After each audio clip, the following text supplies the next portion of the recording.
రహస్యమందు చూచు మన తండ్రి తప్పకుండా మనకు ప్రతిఫలం ఇస్తాడు. ఈరోజు మన ప్రార్థనలకు జవాబు రావట్లేదని ఎంతమంది అయితే వాపోతుండ్రో వారందరితో దేవుడు మాట్లాడుతుండు. తప్పకుండా రహస్యమందు చూచు నీ తండ్రి ప్రతిఫలం ఇచ్చే దేవుడు, నీ ప్రార్థనను అంగీకరించే దేవుడు. కానీ ప్రార్థనలు ఈరోజు మా ప్రార్థనలు మా ప్రార్థనలకు జవాబు రావట్లేదు, మా ప్రార్థనలకు ఇంకా కొన్ని డిలేస్ ఉన్నాయని ఎవరెవరైతే వాపోతుండ్రో దేవాది దేవుడు ఈ సమయంలో సూటిగా స్పష్టంగా మాట్లాడుతుండు. అవును, మీ ప్రవర్తన ఏమైనా అడ్డుగా ఆటంకంగా ఉందా?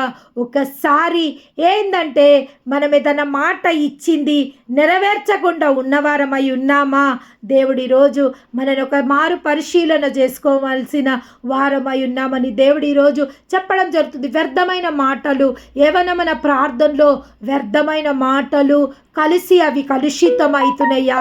మన ప్రార్థన వ్యర్థమైన మాటల వల్లే మన కలుషితం అవుతుందా? కొన్నిసార్లు